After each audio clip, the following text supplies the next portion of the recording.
اعوذ باللہ من الشیطان الرجیم بسم اللہ الرحمن الرحیم اللہم صلی علی محمد و آل محمد وجل فرجہم۔ حکم حاکم آ گیا، اب مدینے جانا ہے۔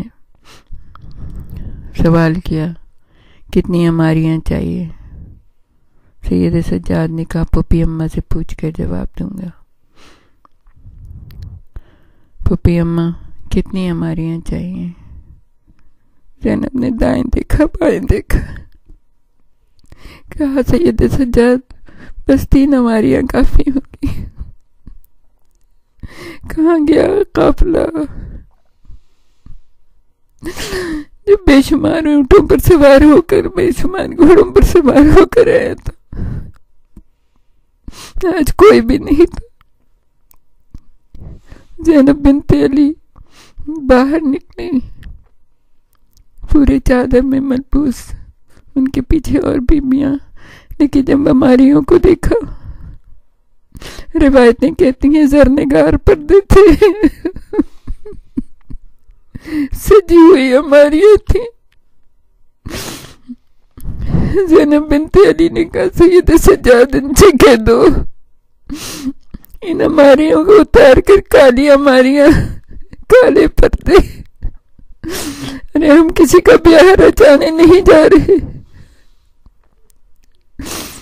ہم سوگوار ہیں۔ اور حکم مانا کیا کالی اماریاں لگیں گی، سوگوار سوار ہوئے،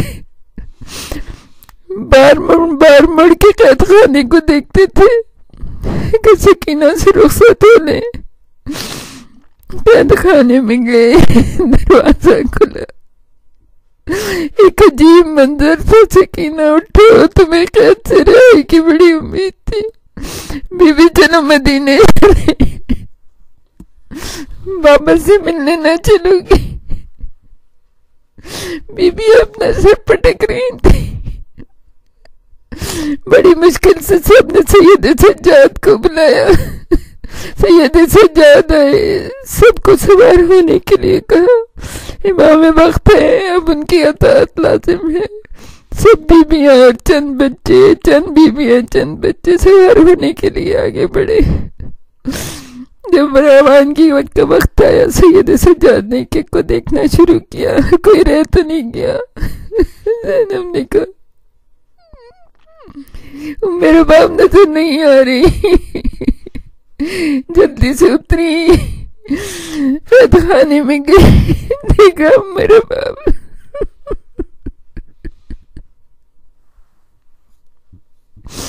ایک چھوٹی جی قبر سے لپٹی ہوئی کہہ رہی سکینہ نہیں جاؤں گی، جتنا چھوڑ کے نہیں جاؤں گی۔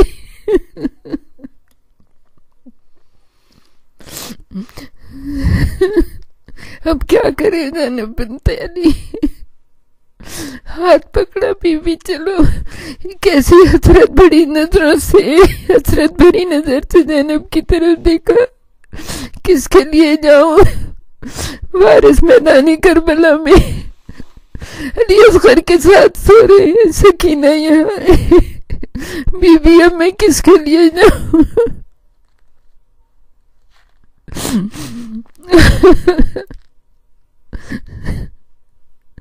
سید سجاد نے کہا مادر گرامی جانا تو ہے، حکم امام تھا۔ اٹھی بڑی مشکل سے، باہر دیکھا، بیویاں سڑک کے دونوں طرف اپنے اپنے بچوں کو گودیوں میں لیے کھڑی ہیں۔ روایتیں کہتی ہیں دائیں دیکھا بائیں دیکھا، ایک جملہ کہا بیویوں جب کبھی تمہیں فرصت ملے تو اپنے بچوں کے لے کے آنا۔ سکینہ اکیلے میں تنہائی میں بہت ڈرتی تھی، اندھیرے سے بھی بہت ڈرتی تھی، ایک آ کے شمع جلا دیا کرنا۔ میں کیوں کہوں گی میرا باپ آ کے دیکھیے سکینہ کی قبر پہ کتنی روشنی۔ قافلہ چلا، لیکن بشیر سے کہا کہ ہمیں کربلا سے لے کے چلے۔ مدینے جانے سے پہلے یہ لوگ کربلا گئے۔ شہیدوں کے سر سینے سے لگائے، اسی میدان کی طرف روانہ جہاں ان کی دنیا تاریک ہو گئی تھی۔ لوگ راستے میں ملے، زینب و ام کلثوم حالات کربلا دہراتی، غم حسین کی مجلسیں راہ میں ہر مقام پہ جم جاتی، ایک آگ سے بھڑکتی جا رہی تھی۔ جب یہ لوگ کربلا پہنچے تو معلوم ہوا لاشیں بنی اسد کے افراد نے دفن کر دی ہیں، جہاں جو شہید ہوا تھا وہیں دفن کر دیا تھا۔ لوگوں نے ان کے سر بھی، تاریخ یہی کہتی ہے کہ ان کے ساتھ سینوں سے ملا کے دفن کر دیے۔ ہر ایک بی بی کی دنیا اندھیر ہو چکی تھی، کون جانا چاہتا تھا؟ لوگوں نے سمجھایا بجائے غم اور ناتمانی سے بار بار بے ہوش ہو جاتے۔ 3 دن غم حسین کی محفل برپا ہوئی، مجلسیں ہوتی رہیں، ایک بی بی ایک لاش سے لپٹ کر، ایک قبر سے لپٹ کر روتی تھی۔ کوئی جانے پہ تیار نہیں تھی، کوئی جانے پہ تیار نہیں تھا۔ کیسے جائیں؟ کیا منہ دکھائے مدینے کو؟ کیا کہیں گے سغرا سے؟ کیا کہیں گے سغرا سے؟ اللہ لعنت اللہ علی القوم الظالمین، سیعلم الذین ظلموا أی منقلب ینقلبون۔